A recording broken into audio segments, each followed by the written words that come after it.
우리 성경 보도록 하겠습니다. 디모데전서 1장 12절에서 20절 말씀입니다. 디모데전서 1장 12절에서 20절까지 말씀입니다. 제가 봉독해 올리겠습니다.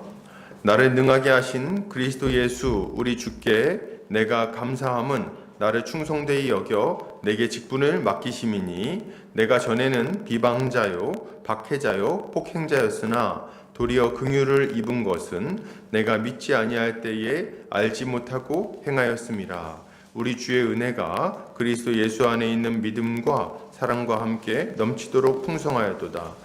미쁘다 모든 사람이 받을 만한 이 말이여 그리스도 예수께서 죄인을 구원하시려고 세상에 임하셨다 하였도다. 죄인 중에 내가 괴순이라.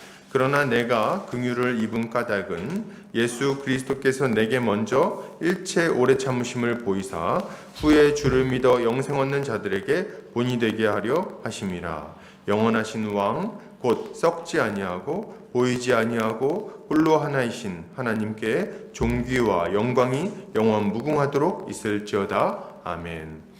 아들 디모데야, 내가 내게 이 교훈으로서 명하노니 전에 너를 지도한 예언을 따라 그것으로 선한 싸움을 싸우며 믿음과 착한 양심을 가지라. 어떤 이들은 이 양심을 버렸고 그 믿음에 관하여는 파선하였느니라. 그 가운데 후메네오와 알렉산더가 있으니 내가 사탄에게 내준 것은 그들로 훈계를 받아 신성을 모독하지 못하게 하려 함이라. 아멘. 디모데전서 1장 12절에서 20절까지 영광의 복음을 맡은 일꾼이라는 제목으로 말씀 보도록 하겠습니다. 주님의 일꾼으로 살아가는 게 여러분 참 쉬운 일이 아닙니다. 그죠? 우리 주님 뜻대로 살아가는 것이 마음먹은 대로 잘 되지도 않고 또 때로는 난관에 부딪혀서 이렇게 넘어질 때도 많이 있습니다. 그죠? 주님 일꾼으로 사는 게 때로는 꼭 이렇게 즐겁지만은 않은 거예요. 어떨 때는 내가 꼭 이렇게 살아야 되나 생각이 들면서 그렇게 살기 싫은 때도 우리 인생에는 찾아옵니다. 특별히 이렇게 주님 일을 열심히 하는데도 불구하고 생각처럼 내 일이 잘 풀리지 않을 때나 어려움을 당할 때, 그럴 때 더욱 그런 생각이 든다는 생각을 합니다. 그러나 그럼에도 불구하고 신자는 우리 주님을 따라 십자가 지는 삶을 계속해서 살아가야 하겠습니다. 오늘은 어울리지 않지만 시 한 편 읽고 시작하겠습니다. 시 한 편, 제가 잘 안 하는 건데 오늘 윤동주 시인의 십자가라는 시입니다. 쫓아오던 햇빛인데 지금 교회당 꼭대기 십자가에 걸리었습니다. 첨탑이 저렇게도 높은데 어떻게 올라갈 수 있을까요?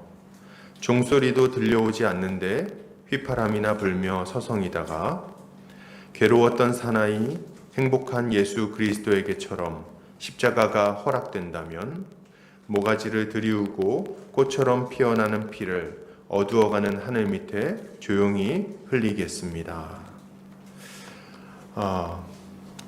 이 시는 일제강점기 하에서 기독교 신앙을 가지고 순교적 삶을 살기를 바라는 걸 바랬던 윤동주 시인이 이제 썼던 시라고 합니다.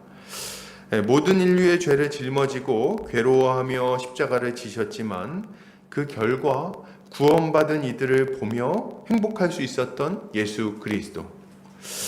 어떻게 보면 주님의 일꾼들은 이런 모습을 닮아가는 것 같습니다. 그래서 주님을 따라가는 것이 늘 즐겁고 기쁘다고 한다면 그것은 거짓말일 거예요. 괴로웠던 사나이 예수 그리스도. 그렇죠. 십자가의 길은 즐겁지만은 않습니다. 그러나 그 결과는 너무나도 달콤하고 영광스럽기에 행복할 수밖에 없는 거죠. 우리는 오늘 하나님의 일꾼으로서 우리가 어떤 존재인지를 생각해보고 우리가 이제 어떤 삶을 살아가야 할 것인지에 대해서 생각해 보도록 하겠습니다. 자, 우리는 주님의 일꾼으로 살기 위해서 어떻게 해야 될까 생각해보면 가장 먼저 우리가 알아야 될 게 있습니다. 그게 뭡니까? 우리는 어떤 은혜를 받은 자들인가? 이것을 생각하는 것이 너무나도 중요해요. 이걸 알 때 비로소 우리가 하나님의 일꾼으로서 합당한 삶을 살 수 있는 것입니다. 오늘 사도 바울은 그리스도께 감사하면서 본문을 시작합니다. 나를 능하게 하신 그리스도 예수 우리 주께 내가 감사함은, 이렇게 시작을 해요. 바울은 하나님이 나에게 주신 은혜, 나를 능하게 하셨다, 그렇기 때문에 감사한다, 이렇게 얘기하는 거예요. 바울은 계속해서 이야기합니다. 내가 우리 주께 감사함은 나를 충성되이 여겨 내게 직분을 맡기심이니, 이렇게 얘기를 하고 있어요. 감사하는 이유가 뭡니까? 하나님께서 자신에게 직분을 맡겨주셨기 때문이다, 이렇게 얘기를 하는 거예요. 이것은 참 재미있는 말입니다. 왜냐하면 일반적으로 우리가 생각할 때는 일을 부탁한 사람이 일을 맡아준 사람에게 감사하는 게 좀 합당해 보이기 때문에 그렇습니다. 그렇지 않습니까? 이거 좀 해줘. 그리고 이제 일을 하면 고마워. 이렇게 얘기하는 게 좀 우리 생각에는 더 어울리는 것 같다는 거죠. 그런데 사도 바울은 그렇게 얘기하지 않고 오히려 본인이 하나님께 감사한다, 이렇게 얘기를 하고 있는 거예요. 지금도 많은 사람들이 일을 맡아주었기 때문에 오히려 내가 좀 이렇게 감사를 받아야 되지 않나, 이런 생각을 하는 경우가 좀 있는 것 같아요. 그래서 교회 일들 할 때도 어떻게 합니까? 아유, 내가 해준다, 이렇게 생각하거나, 혹은 나 없으면 그 일 누가 하나, 할 사람이 없으니까 내가 그 일 또 해준다, 뭐 이렇게 생각하는 경우가 종종 있는 것 같습니다. 저도 그런 생각을 했던 때가 있었던 것 같아요. 저는 이런 식으로 일을 하는 것도 귀하다고 생각합니다. 이 일 하는 거잖아요. 그리고 어찌되었든지 간에 책임감을 가지고 교회를 섬기는 것이니 그것은 참 감사한 일이고 귀한 일이라고 생각을 합니다. 칭찬해 드려야 된다고 생각해요.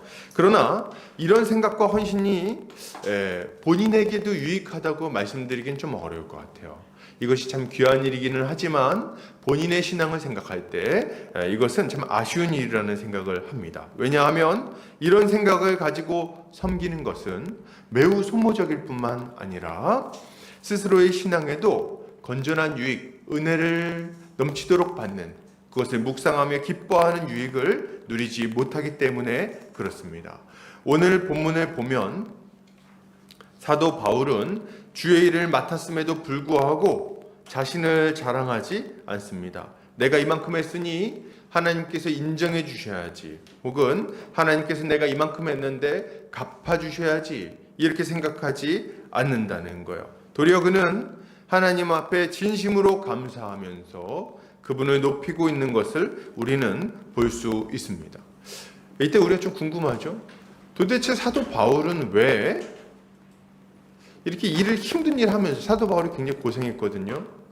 온 아시아 지방으로 다니면서 복음을 전했고요. 그리고 전하는 와중에 고난도 많이 당했어요. 돌에도 맞고 사람들한테 비웃음도 많이 당하고 거짓 유대인들이 쫓아다니면서 핍박하기도 하고 거반 죽을 정도로 얻어맞기도 하고 파선도 하고, 그죠? 강도의 위협도 당하고 강의 위협도 당하고 이런 여러 위협을 당했는데도 불구하고, 근데도 불구하고 왜 감사할 수 있는 겁니까? 그 고생을 하고 말이죠. 도대체 어떻게 이렇게 바울은 그 고생을 하면서도 하나님께 감사하며 직분을 감당할 수 있었던 걸까요? 오늘 그 이유를 좀 생각해 봤으면 좋겠어요. 그 이유는 세 가지 정도로 우리가 좀 생각해 볼 수 있을 것 같습니다. 첫째로 사도 바울은 자신을 부르니, 자신에게 이런 직무를 맡겨주신 이가 하나님이라는 것을 분명히 알았기 때문에 하나님께 감사할 수 있었습니다. 무슨 말입니까? 사도 바울은 자신이 지금 이 여러 가지 일들, 힘들고 또 어렵고 때로는 고통스럽기까지 한 이 일을 감당할 때 이것이 사람이 자신에게 맡겨준 일이라고 생각하지 않았다는 거예요. 사람을 위해서 일하는 것이라고 생각하지 않았습니다. 사람에게 보냄받았다고 생각하지 않았어요. 그는 온전히 자신이 그리스도 예수의 일꾼이었다고 생각한 거죠. 우리가 직분을 기쁘게 감당할 수 있게 해주는 첫 번째 믿음은 바로 이것이라고 말씀드릴 수 있겠습니다. 우리에게 이런 직무를 맡겨주신 분이 하나님이라는 거예요. 이걸 알 때 우리가 기쁘게 감당할 수 있는 거죠. 우리는 사람의 일꾼이 아닙니다, 여러분. 사람의 일꾼이 아니에요. 내가 열심히 일할 때 여러 이웃들이 유익을 얻을 수는 있지만 그렇다고 해서 우리가 사람의 일꾼인 것은 아닙니다. 사람에게 보냄받지 않았어요. 우리는 온전히 그리스도 예수의 일꾼이요 하나님께 보냄을 받은 자들입니다. 맞습니다. 우리에게 사명을 주시고 직분을 주신 것은 하나님이신 거예요. 이에 대해 사도 바울은 이렇게 말합니다. 갈라디아서 1장 1절 같이 읽겠습니다. 자, 시작. 사람들에게서 난 것도 아니요 사람으로 말미암은 것도 아니요 오직 예수 그리스도와 그를 죽은 자 가운데서 살리신 하나님 아버지로 말미암아 사도된 바울은, 우리의 사명은 사람에게서 비롯되지 않았어요. 그러니 사람을 보고 실망하거나 낙심할 필요가 없습니다. 사람들이 잘 몰라준다고 해서 속상해할 필요도 없어요. 왜요? 하나님이 부르셨고 하나님이 우리를 평가해 주실 것이기 때문에 그렇습니다. 이거 참 굉장히 감사한 얘기 아닙니까? 우리를 보내신 분이 하나님이시니까 우리를 평가하실 분도 누구예요? 하나님밖에 없어요. 하나님은 우리가 법대로 경계했는지, 하나님 말씀을 충성스럽게 전했는지, 하나님 앞에 신실했는지 이것을 평가하실 겁니다. 제가 굉장히 감사하게 생각하는 것은 사이즈로 평가하지 않으실 거라는 거예요. 굉장히 감사하게 생각합니다. 그래서 우리가 얼마나 크게 어떤 역할을 했는지, 이것보다는 우리가 얼마나 하나님의 뜻대로 일했는지 이것을 봐주실 거라는 거예요. 이걸 생각할 때 우리는 감사할 수 있는 거죠. 둘째로 사도 바울은 하나님께서 자신에게 사명을 주셨을 뿐 아니라 그것을 감당할 만한 능력을 주셨음에 감사하고 있습니다. 사도 바울은 12절에서 뭐라고 말합니까? 나를 능하게 하신 그리스도 예수께 감사한다고 말하고 있어요. 나를 능하게 하셨다 이렇게 얘기하죠. 여기서 능하게 하다는 헬라어로 엔디나모라는 단어를 사용하고 있어요. 두나미스랑 좀 관련 있는 단어죠. 엔디나모. 이 단어는 강하게 하다, 힘을 부여하다 이런 의미를 가지고 있습니다. 그러니까 사도 바울은 자신을 강하게 하신 하나님, 나에게 능력을 부어주신 하나님, 이 하나님께 감사하다고 말을 하는 거예요. 이것이 굉장히 이해가 되는 말 아닙니까? 이런 감사는. 왜냐하면 우리가 어떤 일을 맡았는데 그 일을 감당할 능력이 없으면 어떻습니까? 그럼 굉장히 난처한 거예요. 굉장히 중요한 일을 맡았는데 감당할 능력이 없어. 그러면은 그 일을 맡겨준 사람을 원망하게 되겠죠. 왜 나 같은 사람한테 이거 맡겨가지고 이 고생을 시키는 거야? 이런 생각하지 않겠습니까? 그런데 우리 주님은 그런 식으로 일하지 않으신다는 거예요. 우리 주님은 어떻게 일하십니까? 우리에게 사명을 맡겨주실 때 그것을 감당할 수 있는 능력까지도 우리 가운데 충만하게 부어주신다는 겁니다. 마가복음에 보면 우리 주님이 12제자를 파송하실 때의 이야기가 나옵니다. 마가복음 6장 7절 같이 읽겠습니다. 자, 시작. 12제자를 부르사 둘씩 보내시며 더러운 귀신을 제어하는 권능을 주시고, 우리 주님이 12제자를 세상 가운데 파송하실 때, 그들을 전도하라고 파송하실 때 거저 보내지 않으셨습니다. 뭘 주십니까? 귀신을 제어할 수 있는 권능을 그들의 손에 주시는 거예요. 그리고 그들이 어디를 가든 굶지 않도록 필요한 것들을 채우시겠다고 약속하십니다. 너희는 손에 지팡이만 쥐고 먹을 것도 챙기지 말고 그냥 가라. 왜냐하면 하나님께서 그 만나는 자들에게 공급받게 하실 것이고 필요를 채워주실 것이기 때문이라고 이야기하시는 거예요.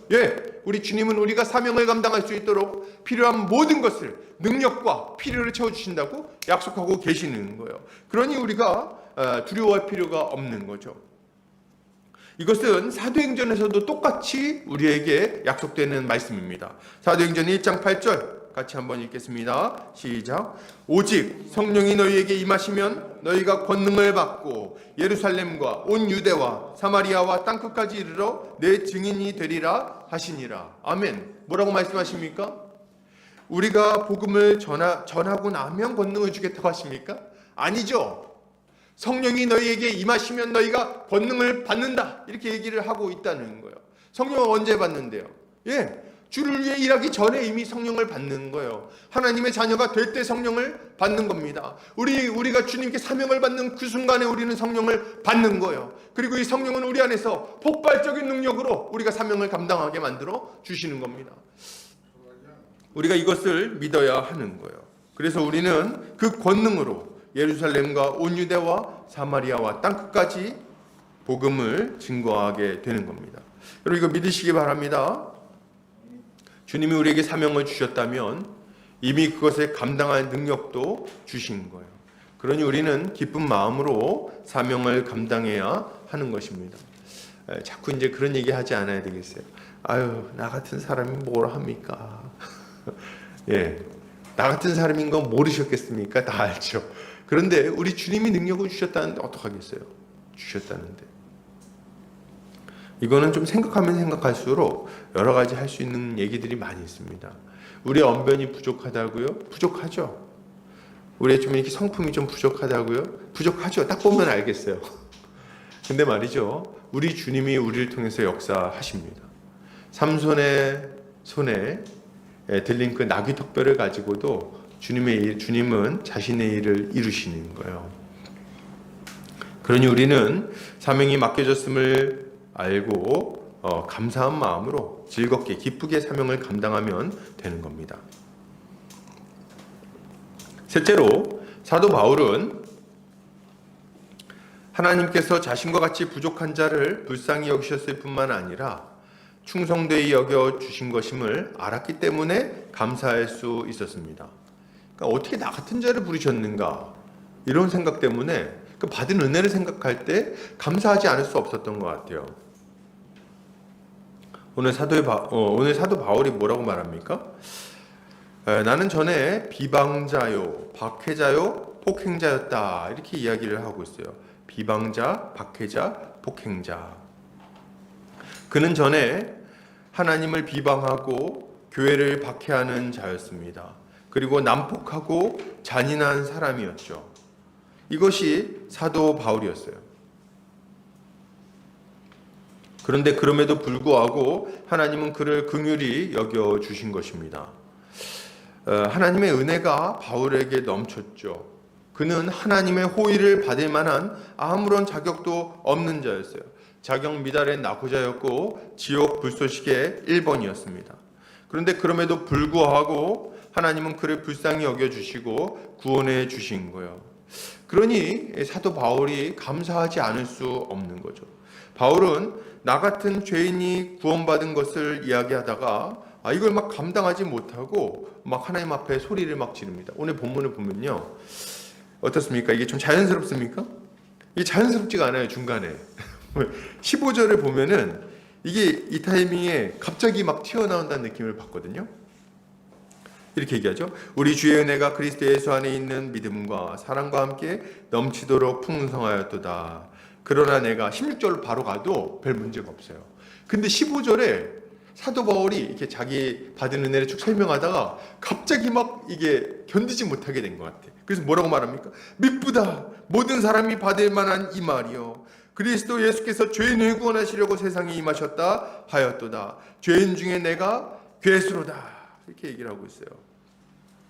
사도 바울은 이게 너무 좋은 거예요. 그러니까 하나님께서 나를 구원하신 이유는, 일꾼 삼으신 이유는 이러저러한 이유가 있고 나 같은 자를 살리셔가지고 이렇게 직분을 맡기신 거야. 그러니까 내가 감사할 수 있는 거야. 이렇게 얘기하다가 생각해보니까 너무 좋은 거예요. 이게. 야, 어떻게 나 같은 자를, 야, 난 비방자고 박해자고 나는 폭행자인데 나는 저 스데반을 핍박해가지고 죽이고 그리고 교회를 잔해해가지고 고문하고 그리고 저 다메섹에 있는 자들까지 죽이려고 막 열심을 내가지고 가던 사람인데 이런 사람을 어떻게 부르셨지?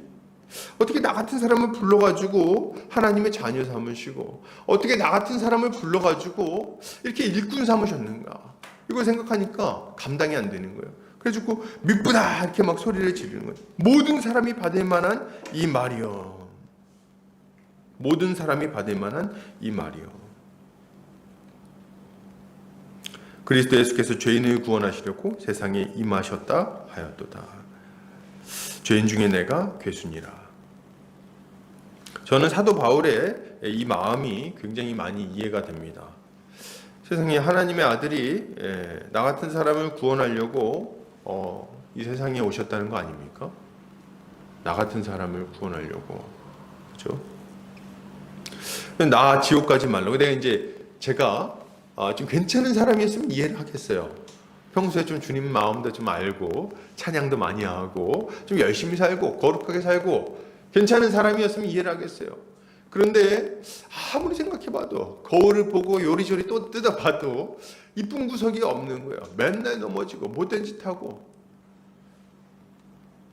하나님을 대적하고 하나님이 어디 있냐고 말하고 그냥 그렇게 말하던 사람 아닙니까?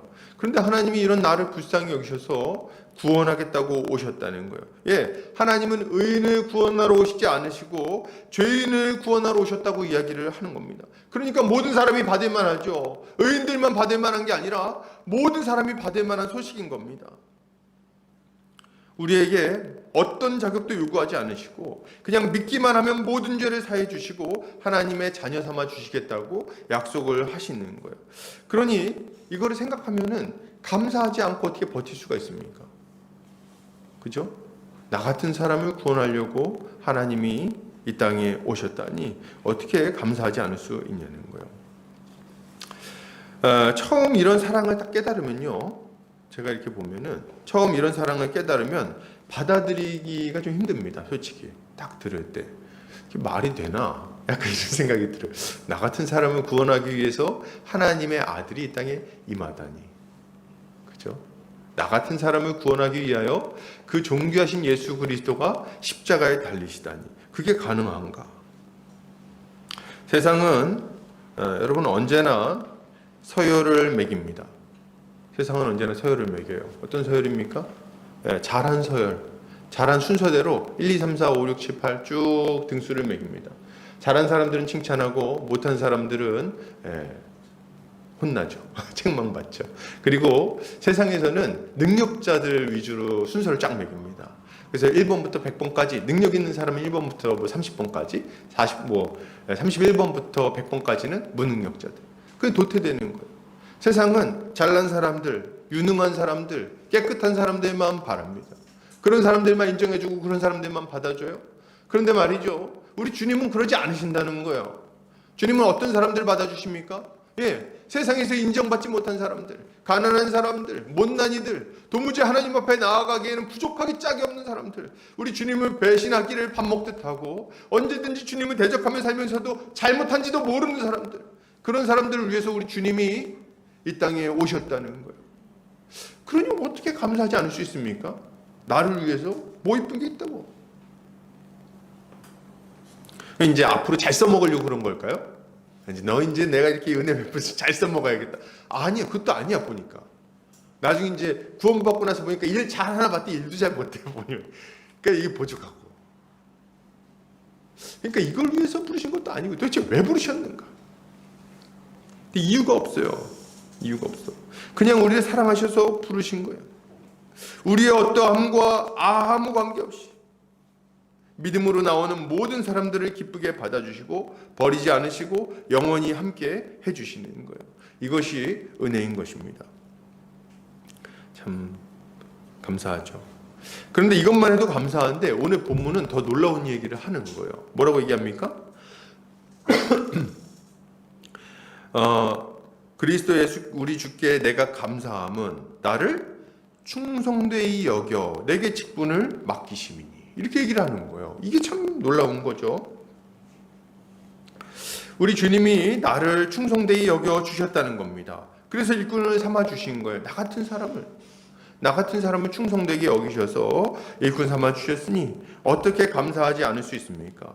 어떻게 아멘으로 응답하지 않을 수 있겠냐는 거예요.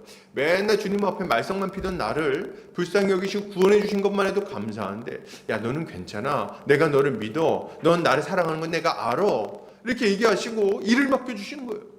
일까지. 우린 보통 일 맡길 때 어떤 사람한테 일을 맡깁니까? 안 할 사람한테 잘 안 맡기죠. 누가 그러더라고요. 교회 일은 20%만 한다. 근데 그건 잘못된 얘기인데, 그런 얘기가 나오는 이유가 있어요. 왜요?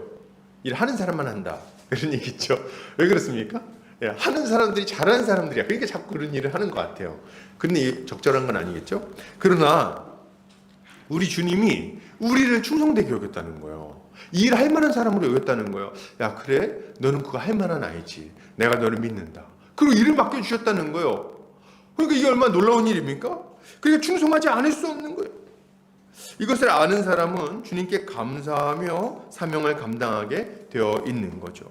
심지어는 어떻습니까? 고난을 당하는데도 하나님께 감사하게 되어 있어요. 이것을 알면. 사도행전 5장 40절 41절 같이 한번 읽어볼까요? 자, 시작.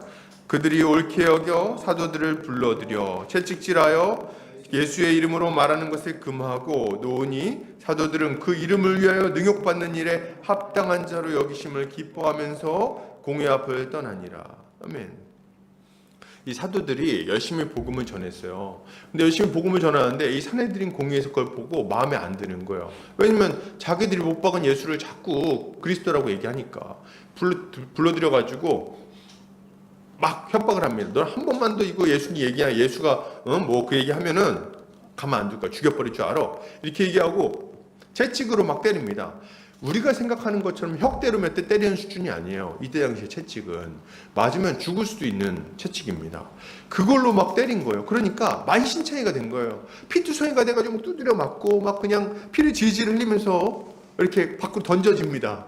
밖으로 던져가지고 이렇게 쓰러져 있다가 부시시 일어나요. 부시시 일어나가지고 막 기뻐하는 거예요. 하나님 감사합니다. 이렇게 하는 거예요. 이유가 뭡니까? 이유가 이거예요. 와, 하나님이 나를 주님을 위해서 이렇게 채찍 맞을 만한 사람으로 여겨주셨구나. 이 생각하면서 막 감사하는 거예요. 내가 뭐라고, 나 같은 사람이 뭐라고. 우리 주님을 배반한 지 몇 번인데. 근데 나 같은 사람을 이렇게 귀하게 여겨주시다니. 감사하다. 막 찬양을 하면서 기뻐하면서 가는 거예요. 이런 자들을 누가 감당할 수 있겠습니까? 사랑하는 우리 형제자매님들, 우리는 하나님께서 우리를 충성되이 여겨 직분을 맡겨주셨다는 것을 생각하며 기뻐해야 하겠습니다. 그리고 하나님께 감사하며 충성되이 사명을 감당해야 되겠어요. 이것이 신자가 가져야 될 마땅한 모습인 것입니다. 이런 모습을 갖는 성도님들 되시기를 주의 이름으로 축복합니다. 계속해서 보겠습니다. 사도 바울은 자신이 긍휼을 입은 이유에 대해서 이제 이야기를 합니다. 뭐라고 얘기합니까? 그러나 내가 긍휼을 입은 까닭은 예수 그리스도께서 내게 먼저 일체 오래 참으심을 보이사 후에 주를 믿어 영생 얻는 자들에게 본이 되게 하려 하심이라. 이렇게 얘기를 하고 있어요. 이것은 하나님께서 바울을 긍휼히 여기시고 구원하신 이유가 있다고 이야기하고 있는 것입니다. 하나님이 바울을 구원하신 목적이 뭐라는 거예요? 그를 오고 오는 여러 세대의 모범으로 삼고자 했다. 이렇게 이야기를 하는 겁니다. 사도 바울이 에베소에서 이렇게 이야기합니다. 에베소 2장 7절 같이 한번 볼까요? 이는 그리스도 예수 안에서 우리에게 자비하심으로써 그 은혜의 지극히 풍성함을 오는 여러 세대에 나타내려 하심이라. 오는 여러 세대에 나타내려 하심이라. 이렇게 얘기를 하는 거죠. 여기서 본이 되게 하셨다는 말은 휘포티포시스라는 단어가 사용됐어요. 휘포티포시스. 이 단어는 어떤 의미를 가지고 있냐면 견본, 표본, 모범 등의 의미를 가지고 있고요. 조각가가 모형을 만들거나 작가가 전체적인 윤곽을 잡기 위해서 초안을 짜는 것을 의미하는 단어입니다. 그러니까 요걸 딱 모범으로 놓고 나머지는 이것처럼 똑같이 낼 때 사용하는 단어라는 거예요. 그러니까 바울 이후의 모든 사람들은 구원에 대해서 생각할 때 누구를 딱 바라봐야 된다는 겁니까? 사도 바울을 딱 보면은 하나님께서 어떻게 구원하시는 일을 알 수가 있다는 거예요. 그 얘기를 지금 하고 있는 겁니다. 여러분, 하나님은 사도 바울에게 오래 참으셨어요. 오래 참으셨어요. 그가 하나님을 대적한 비방자요, 박해자요, 폭행자였지만 그에게 오래 참아주셨다는 거예요. 이 오래 참아주셨다는 게 어떤 의미인지 좀 생각해야 됩니다. 사도 바울이요, 우리는 생각할 때 아우 괜찮은 사람, 주류에 고난받은 사람, 이런 느낌이 좀 많이 있지 않습니까? 근데 사도 바울의 그 행적을 살펴보면은, 그 순간을 놓고 보면은 진짜 드라마의 악역 중에 이런 악역이 없어요. 그러니까 악역 대빵입니다. 그 정도로 못했어요. 왜냐하면 스데반 집사님, 우리가 사랑하는 스데반 집사님, 얼굴이 천사와 같았던 그 스데반 집사님이 복음을 전하고 예수 그리스도를 탁월하게 변증하고 있을 때, 이 스데반 집사를 앞장서서 죽인 사람이 사도 바울입니다. 사울입니다. 그때 사람들이 사울의 앞에 옷가지를 놔두고 겉옷을 놔두고 가서 돌로 쳐서 죽였다 그랬거든요. 이걸 주도했다는 얘기를 하고 있는 거예요. 그리고 이렇게 죽인 다음에 스데반만 죽이고 멈추지 않았어요. 사도 바울은 굉장히 열정적인 사람이었어요. 그래가지고 이 스데반만 죽일 일이 아니라 똑같은 가르침을 전하는 자들, 감히 우리 하나님을 회방하는 자들, 감히 전 나사렛 이단을 전하는 자들 가만두지 않겠다 생각하고 예루살렘에 있는 교회들을 쫓아다니면서 잔해했습니다. 잔인하게 박해했다는 얘기예요. 그러니까 어떤 식이냐면, 우리나라 일제시대 때 독립운동가들 끌어내가지고 막 고문하고 그랬잖아요. 그렇게 했다는 거예요. 이게 어느 정도로 심했냐면, 그 전에도 사내들인의 박해가 있었습니다. 그래도 예루살렘에 남아 있었어요. 근데 사도 바울의 박해가 있었을 때는 견디지 못하고 다 흩어집니다. 온 유대 지방으로 퍼져나갈 정도로 잔인하게 박해한 거예요. 보면은 조직적, 이 사람 되게 똑똑한 사람이에요. 조직적으로 사람들을 모아가지고 교회들마다 2인 1조로 3인 1조로 막 보내가지고 이 아주 소탕을 하려고 한 겁니다. 가정마다 보내가지고. 그래서 끌어다가 막 그냥 고문하고, 너 동료들 어디 있어? 동료 기독교인들 어디 있어? 네가 불면 너 봐줄게. 이 일을 한 거예요. 그래가지고 예루살렘에 남아있는 교회가 거의 무너질 지경이 됩니다. 상상이 됩니까? 한두 명이 아니에요. 예루살렘 교회에는 수만 명이 모이고 예배드리고 있었습니다. 그 사람들이 견디지 못하고 다 퍼져나갈 지경이 되도록 교회를 잔해했던 사람이 누구다? 사도 바울인 거예요. 근데 하나님이 그때 당시에 성도들이 어떻게 기도했겠어요? 어떻게 기도했겠어요? 다 이렇게 기도했어요. 하나님, 저 사도 바울이 아니지. 하나님, 저 사울 저놈의 자식 좀 어떻게 죽여주세요. 저 인간만 없으면 우리가 살 것 같습니다. 하나님의 대적자를 가만두지 마시고 심판을 내리십시오. 막 기도하지 않았겠습니까? 수만 명의 성도들이 그렇게 눈물을 흘리면서 기도했던 사람이 누구냐? 사울입니다. 그런데 이 사울이요, 여기서 멈추지 않았어요.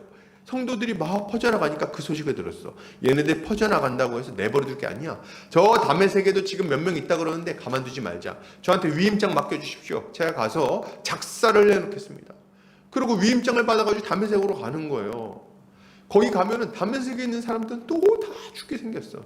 근데 그 와중에 하나님이 이 사울을 만나주시는 거예요. 다메섹으로 막 그냥 살기가 등등해서 가고 있는데 하늘에서 빛이 비춥니다. 그리고 사울에게 하나님이 말씀하시죠. 사울아, 사울아, 네가 어찌하여 나를 박해하느냐.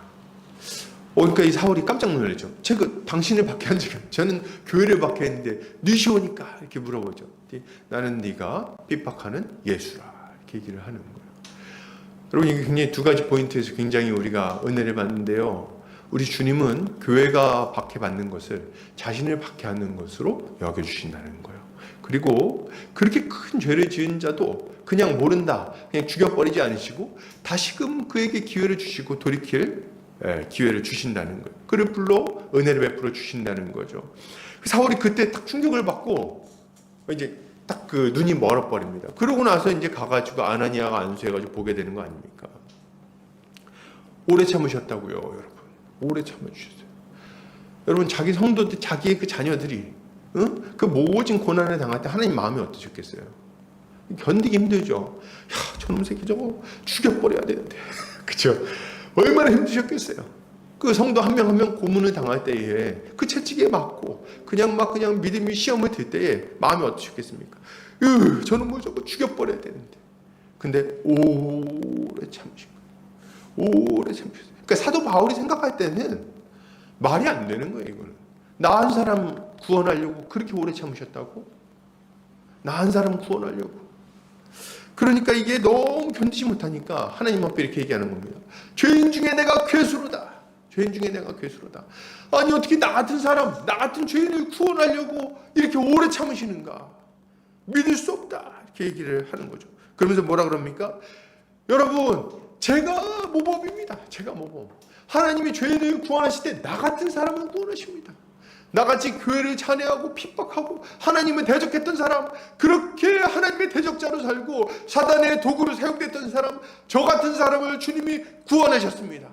제가 모범이니 여러분 얼마든지 여러분도 하나님 앞에 구원받을 수 있는 거예요. 이렇게 얘기를 하고 있는 거죠.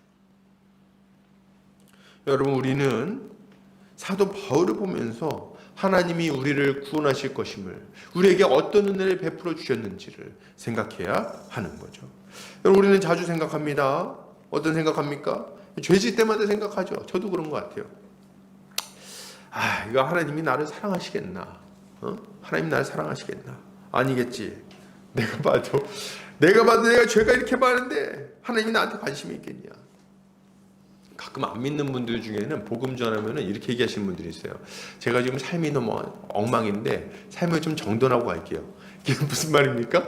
내가 지금 이 상태로는 도무지 못 가겠다는 거예요. 너무 민망해.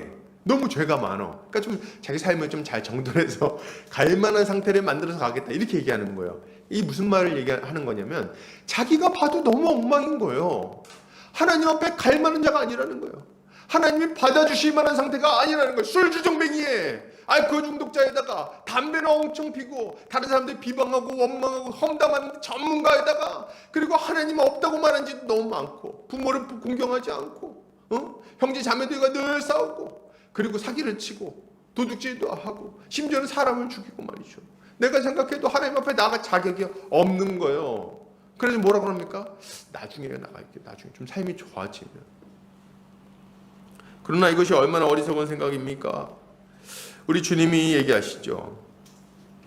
아니, 사도 바울을 봐라. 얘가 모범이야. 내가 얘도 구원했는데 너를 구원하지 않겠니?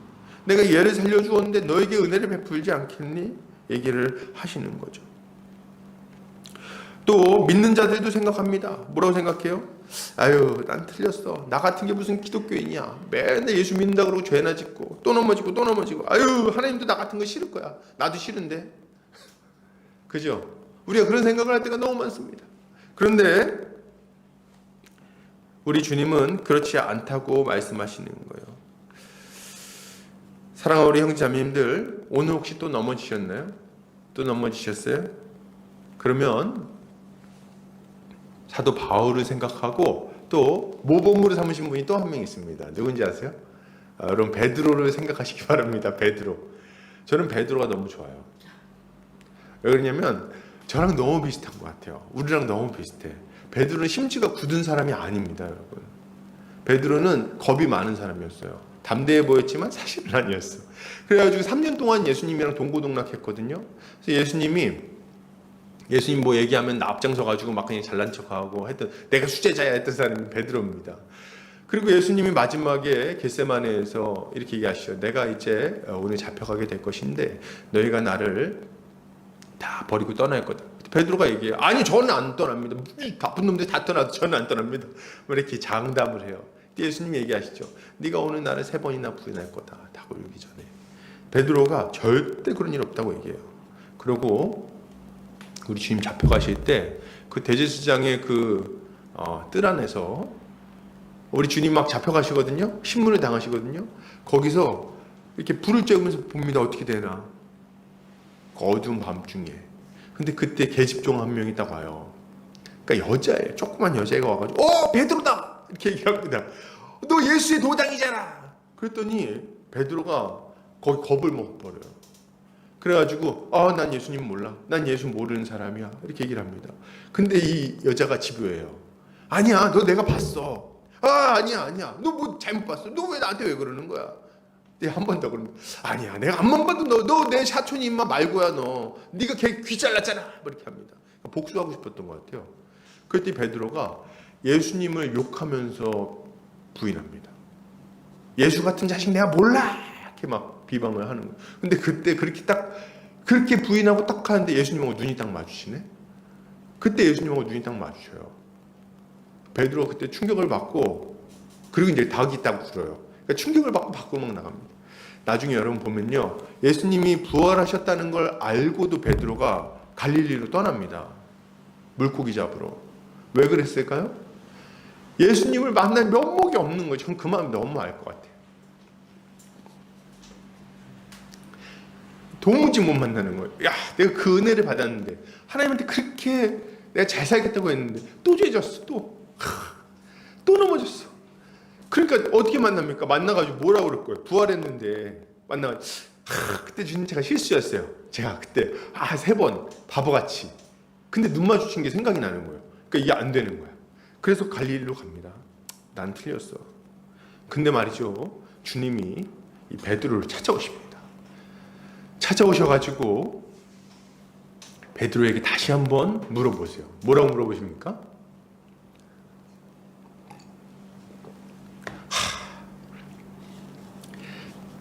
제가 이 말씀을 너무 좋아해요. 진짜 그 모닥불 앞에서 다시 한번 물어보시는 거예요. 네가 나를 사랑하냐? 이렇게 3번 물어보세요. 3번. 이 기가 막히죠? 근데 딱 3번 물어봤을 때 베드로가 거기서 얘기를 합니다. 주님, 제가 주님을 사랑합니다. 그리고 회복이 되는 거죠. 사랑하는 우리 형제자매님들, 이것이 우리 주님이 일하는 방식인 거예요. 우리 주님이. 우리는 이러한 하나님의 일하심의 표본을 좀 봐야 하겠습니다. 그리고 우리도 또한 동일하게 하나님의 표본이 되었다는 것을 알아야 하는 거예요. 우리 어떤 자들입니까?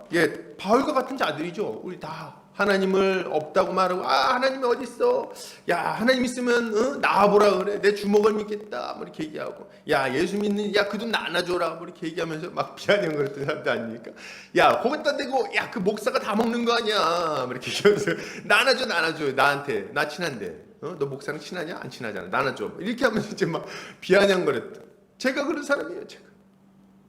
선악과는 왜 만든 거야? 하나님은 다 알고 있었을 텐데 말이지. 선악과 왜 만들어가지고 사람을 괴롭혀? 이상한 분 아니야?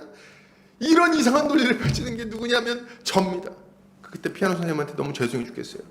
그때 저 전도했던 피아노 선생님 들으실지 모르겠는데 죄송합니다. 그러면서 그렇게 하나님을 비방하고, 우리는 베드로 같은 자들이었어요. 언제 우리가 신실했습니까? 우리 주님 은혜를 받았다고 말하면서, 우리 주님을 안다고 말하면서, 내가 복음을 안다고 말하면서, 내가 주님하고 3년이나 같이 다녔다고 말하면서 맨날 넘어지고 자빠지고, 그리고 주님 모른다고 그렇게 우리 삶으로 고백하고 그렇게 살던 자들 아닙니까? 그런데 우리 주님이 우리에게 여전히 긍휼을 베푸시는 거예요. 그러니 이것을 생각할 때 우리가 어떻게 이것을 전하지 않을 수 있겠습니까? 여러분, 우리가 자랑할 내용은 우리에 관한 것이 아니에요. 우리에 관한 걸 자랑하는 게 아니에요. 우리가 열심히 살았기 때문에 하나님께서 이런저런 열매를 주셨다고 말하지 않습니다. 신자는 그렇게 말하지 않아요. 우리는 뭐라고 말합니까? 하나님, 제가 이렇게 엉망인데 어떻게 나 같은 자를 통해서 이런 일을 이루십니까? 나는 이렇게 하나님 앞에 불성실했는데 어떻게 저를 버리지 않고 구원을 베푸십니까? 나는 이것을 전하지 않을 수 없습니다. 이렇게 얘기를 하는 거죠. 여러분, 우리는 멸망에 들어갈 수밖에 없던 우리, 완전한 절망에 살 수밖에 없었던, 그런 절망 가운데 살고 있던 우리를 위하여 자기를 내어주신 예수 그리스도를 자랑하는 자들이에요. 갈라디아서 6장 14절 같이 한번 읽어볼까요? 자, 시작. 그러나 내게는 우리 주 예수 그리스도의 십자가 외에 결코 자랑할 것이 없으니 그리스도로 말미암아 세상이 나를 대하여 십자가에 못 박히고 내가 또한 세상에 대하여 그러하니라. 아멘. 이것이 우리가 감사할 일인 거죠. 그러면 이렇게 그리스도만을 자랑하고 드러내는 자들이 가져야 할 모습은 무엇입니까? 그거는 우리도 또한 그리스도를 따라 오래 참으며 사명을 감당하는 거예요. 주님이 우리에게 맡기신 사명은 우리 그리스도의 그 사랑, 이 오래 참심을 전파하고 사람들로 하여금 믿어 순종케 하는 사역입니다. 믿어 순종케 하는 것. 우리가 주목할 것은 우리의 사역이 복음을 전파하는 데서 끝나지 않는다는 거예요. 저도 이게 참 어렵습니다. 그냥 복음을 선포하고 끝나는 거면 너무 좋겠어요. 너무 간단하잖아요. 여러분, 예수 그리스도가 우리를 죽으셨습니다. 이 믿는 자들마다 다 구원을 받습니다. 선포하고 끝나면은 좀 중간에 핍박을 받아도 간편할 것 같아요. 그냥 이렇게 전파하고 욕 먹으면 욕 먹고 그냥 이렇게. 그런데 우리의 사역이 거기에 머물러 있지 않아요. 우리는 어디까지 가야 되냐면 복음을 가르치고 또 가르쳐서 그들이 믿어 순종의 열매를 맺게 만드는 데까지 일해야 되는 거예요. 이게 문제라. 여러분 로마서 1장 5절 같이 한번 읽어볼까요? 자, 시작. 그로 말미암아 우리가 은혜와 사도의 직분을 받아 그의 이름을 위하여 모든 이방인 중에서 믿어 순종하게 하나니. 이게 어려워요. 믿어 순종하게 만드는 거. 야, 근데 이게 보면은 성경 한 구절 한 구절이 너무 기가 막힙니다. 이방인 중에서 믿어 순종하게 만든다고 하잖아요. 이게 무슨 말입니까? 이 사람들 어디 살고 있다는 거예요? 이방인들 사이에서 살아가고 있다는 거예요. 성도들이 불신 세상에서 살아가고 있습니다. 그러니까 보면은 좋은 환경이 아닌 거야. 환경 자체가 맨날 하는 얘기야. 야, 돈이 없으면 사람 개털이야. 뭐 얘기들. 야, 너 성공 못하면 누가 너 인정해 주냐? 너 아무것도 아니야. 너 인생 망해 임마. 뭐 이런 얘기들. 아니면 야, 너 지금 거기에 관심 쓸 때가 아니야. 응? 너 지금 이것도 해야 되고 저것도 해야 되고 지금 거기 가서 뭐 하고 있는 거야? 이 바보야. 이런 얘기들. 야, 나는 지난번에 하와이 갔다 왔는데 너는 뭐 한번 갔다 왔니? 하와이? 네가 가라 하와이. 무슨 갔다 왔다고 막 놀리고 말이지. 자, 일본에서 무슨 온천 여행을 갔다 왔다 그러고 말이지. 맛있는 거 무슨 오마카세 뭐 이런 거 막 먹는다고 막 인스타에 올라오고 말이지. 막 보고 있으면 성질이 나는 거예요. 그럼 뭐 TV 프로그램 드라마 같은 거 보면은 거기 나오는 애들 이렇게 잘 살아다. 집도 넓어 보면. 그래가지고 거기서 보면 먹는 것도 보면은 뭐 이렇게 아주 그냥 고상해 보면. 거기 나오는 남편들은 왜 이렇게 자상한지 말이에요. 그리고 거기 나오는 아내들은 또 이렇게 이뻐.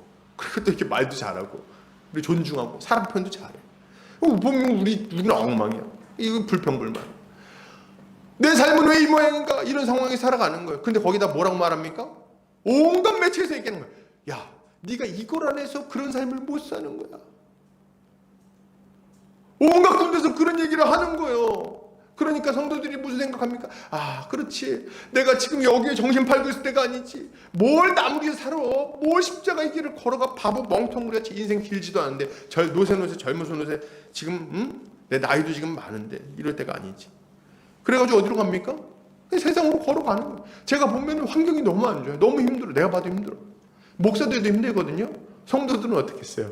오죽 힘들겠어요. 제가 보면은 마음이 그냥 이렇게 가끔은 어떻게 이런 생각이 들 때가 있습니다.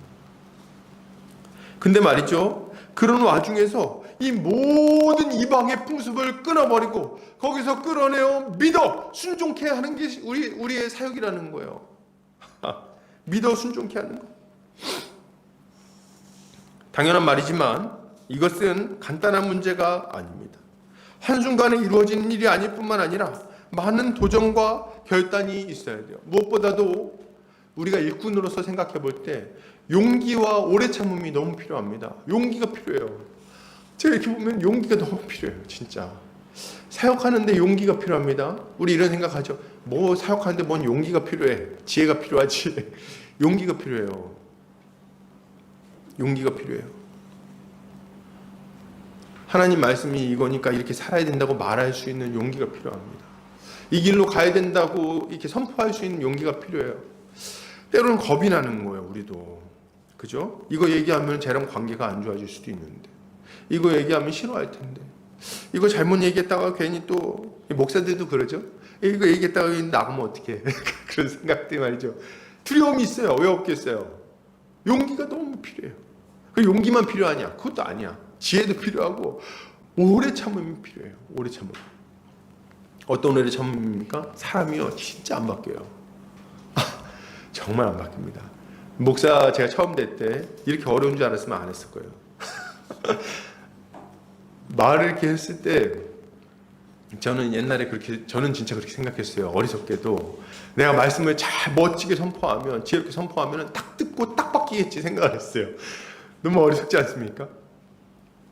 내가 복음만 선포하면은 그 열매를 1, 2년 내로 볼 수 있을 거라고 생각했어요. 근데 어디 그렇습니까? 그럼 우리 선배 목사님들은 왜 그렇게 암 걸려가면서 이렇게 힘들게 한 거예요? 왜? 우리 선배 목사님들 왜 이렇게 막 머리가 다 휘어지도록 고생을 하면서 성도들 만나러 다녔냐는 거예요. 안 되니까 그렇지. 그렇게 쉽게. 좋은 목사님들인데도 그렇게 안 되는 거예요. 잘. 그래서 어떻게 합니까? 막 이렇게 선포하죠. 선포하면 성도들이 앞에서는 아멘 합니다. 아멘 맞습니다. 왜 다 복음 전해보시면 아실 거예요. 앞에서는 맞습니다. 그렇게 할게요. 그러고 가면은 방금 말씀드렸던 이 세상의 환경 속에 딱 들어가는 거예요. 그러니까 또 금방 이게 아닌데? 이렇게 하는 것도. 그럼 또 어떻게 합니까? 가가지고 붙들고 막 얘기하는, 아니야 그렇게 하지 마. 그건 아니야. 잘못된 거야. 그러면 그렇지. 다시 정신 차리고 해야지. 그리고 또 갑니다. 이거를 반복하는 거예요. 그러면서 조금씩 바뀝니다. 그러니까 뭐가 필요해요? 오래 참음이 필요해요.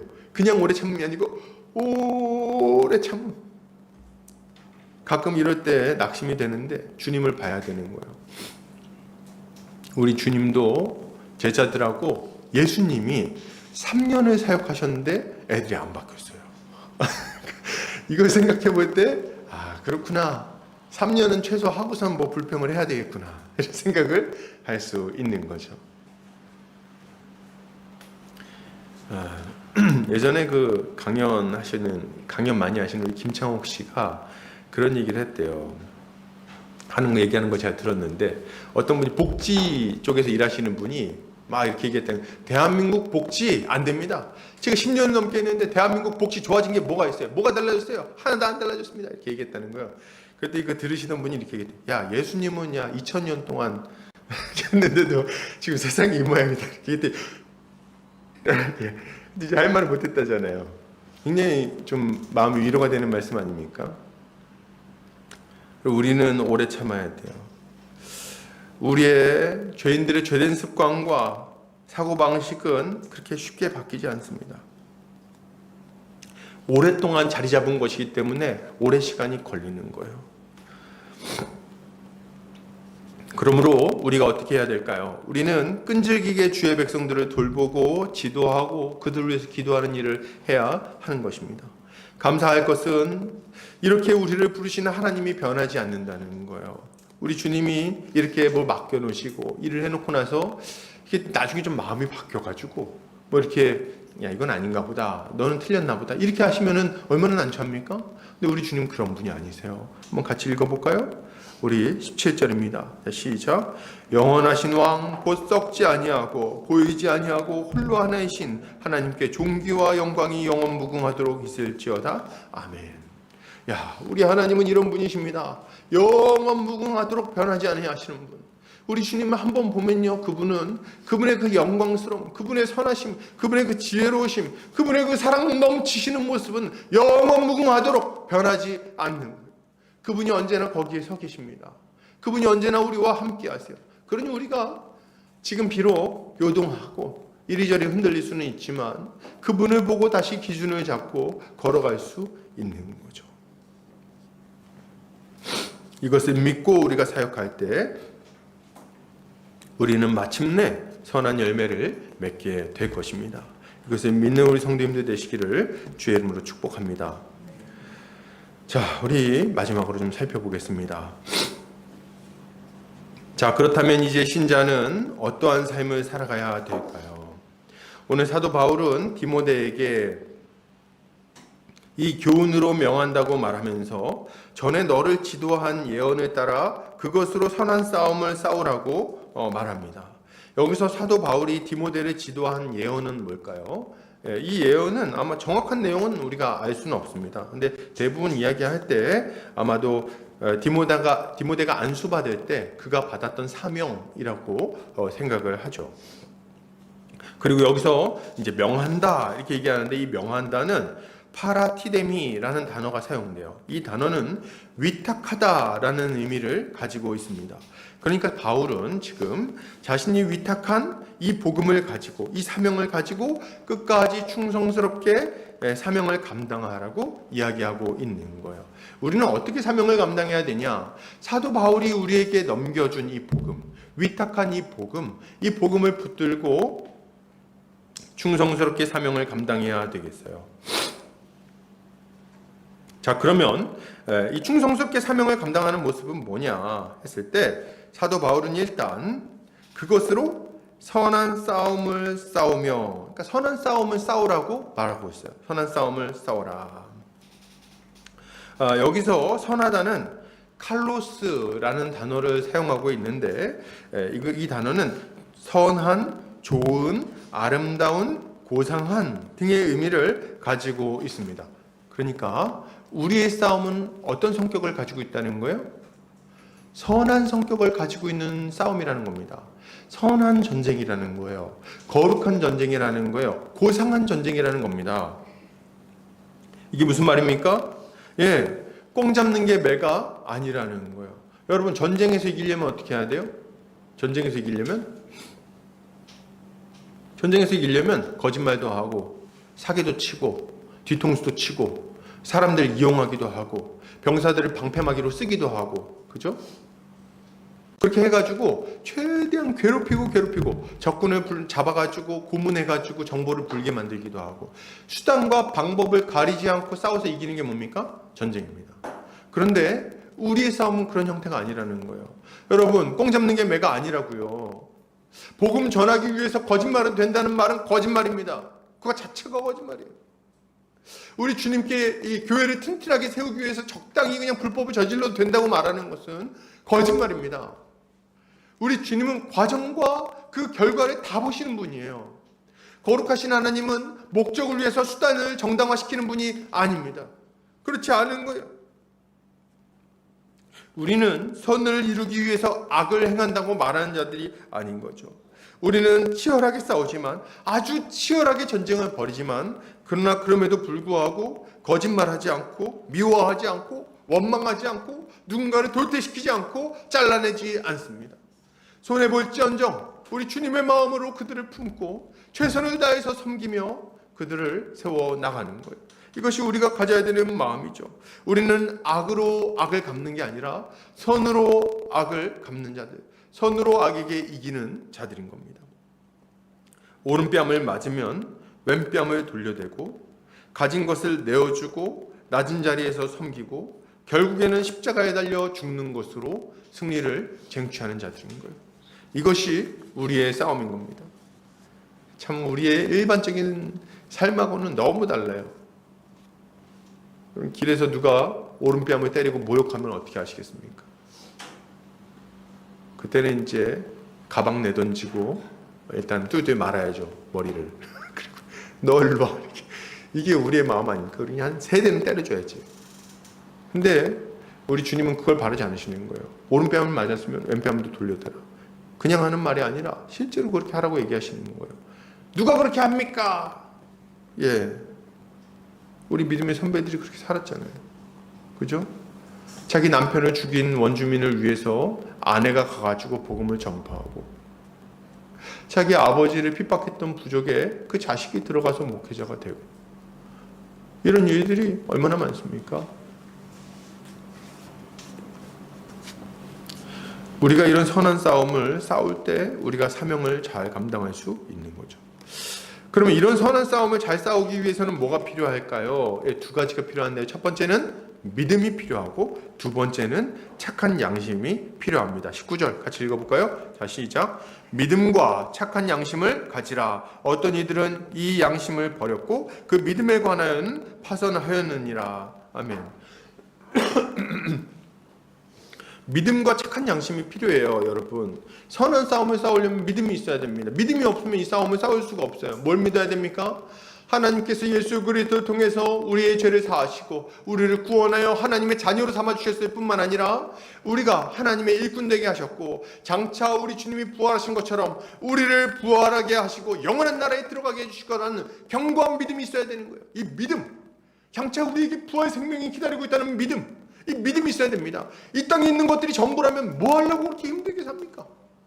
이 땅이 전부라면, 이 땅이 끝이라면, 우리에게 구원이 없다면, 영생이 없다면 뭐 하려고 선한 싸움을 싸우냐는 거예요. 적당히 살지. 그러므로 우리에게 믿음이 있어야 되는 거예요. 믿음. 이 믿음이 있어야만 우리가 선한 싸움을 싸울 수 있는 거죠. 그리고 또 뭐가 있어야 됩니까? 착한 양심. 여기서 착하다는 아가도스라는 단어를 쓰고 있는데 탁월한이라는 의미를 가지고 있어요. 그러니까 탁월한 양심을 가지고 있어야 됩니다. 우리 지난 시간에 살펴봤지만 양심은 어떤 역할을 합니까? 잘못을 할 때 이게 경보기 역할을 하는 거예요. 잘못했다 소리 지르는 역할을 해요. 왜 착한 양심이 필요해요? 왜 탁월한 양심이 필요해요? 우리가 선한 싸움을 싸우는데 싸움이 너무 치열하다 보니까 이 싸움을 싸우다가 어느 순간 나도 모르게 선을 넘을 때가 있는 거예요. 그때마다 우리를 막아주는 게 뭡니까? 탁월한 양심이에요. 안 돼. 그 길은 잘못했어. 그거는 사용하면 안 되는 방법이야. 거기로 가면은 하나님의 뜻을 이룰 수 없어. 계속 소리를 지르는 거예요. 뭐가요? 탁월한 양심. 그래서 우리가 그 길을 가지 않을 수 있게 되는 겁니다. 만약에 이 양심이 없다면 어떻게 됩니까? 만약에 이 양심이 없으면 오늘 본문에서는 이 양심을 버리고 파선해버린 분들이 등장합니다. 분들도 아니죠. 양심을 버리고 파산해버린 인물들 누굽니까? 바로 후메네오와 알렉산더입니다. 이들이 등장해요. 이들은 양심을 거추장스러운 것으로 여겼고 그것을 버렸습니다. 야, 하나님이라는데 이게 뭐 웬 양심이다 뭐냐. 어쨌든 꽁 잡는 게 매 아니야. 야, 어쨌든 간에 사람 많이 와가지고 교회에서 잘 되면 좋은 거 아니야. 어쨌든 간에 와가지고 교회가 성장하고 건물 좀 짓고 건물 때문에 뭐 사람들 많이 오면 좋은 거 아니야? 어쨌든 돈 많이 벌면 좋은 거 아니야? 이 양심이 너무 거추장스러워서 버린 사람들입니다. 결과는 뭡니까? 그 믿음에 관하여는 파선했다 이렇게 얘기를 하는 거예요. 거룩하신 하나님에 대한 믿음, 장차 모든 것을 심판하실 분에 대한 믿음에 있어서는 파선해버렸어요. 그 결과는 뭡니까? 이들은 신앙을 잃어버렸고 결국에는 하나님을 떠나게 된 거죠. 사도 바울은 이들을 사탄에게 내어주었다고 말합니다. 그는 이 악한 자들을 권징해서 교회 안에서 악한 영향력을 행사하지 못하도록 막은 거예요. 그러므로 여러분, 이것을 볼 때 우리가 무엇을 주의해야 할지를 알 수가 있습니다. 우리가 갖기 위해서 애써야 되는 건 뭡니까? 주의 복음을 굳게 붙들고 복음의 진리를 따라 사명을 감당해야 하죠. 이 모든 일을 할 때 믿음을 지키고 탁월한 양심을 가져야 됩니다. 그래서 길이 아닌 곳으로 가지 않는 게 우리가 가져야 되는 모습이에요. 그리고 우리 주변에, 우리 교회 공동체 안에 이런 잘못된 방식으로 이 양심을 버리고 잘못된 방식으로 주의 일을 하겠다고 주장하는 자들이 나타났을 때는 그들을 막아서야 하는 거죠. 이렇게 할 때 비로소 우리는 끝까지 탁월하게 사명을 감당할 수 있는 것입니다. 이것이 하나님께서 우리에게 기대하고 있는 거룩한 일꾼의 모습인 거예요. 이렇게 살아가는 성도님들 되시기를 주의 이름으로 축복합니다. 결론을 드립니다. 여러분, 우리 그리스도께서 죄인을 구원하시기 위해 이 땅에 임하셨습니다. 우리는 주님의 은혜에 깊이 감사하며 한평생 이 복음을 증거하는 삶을 살아야 하겠습니다. 직분을 맡았으니 충성을 다하시기를 바랍니다. 주님 앞에 감사하며 살아가시기를 바랍니다. 이것이 신자의 마땅한 모습입니다. 한 주간도 주님의 은혜로 승리하는 성도님들 되시기를 주의 이름으로 축복합니다. 다 같이 기도하겠습니다.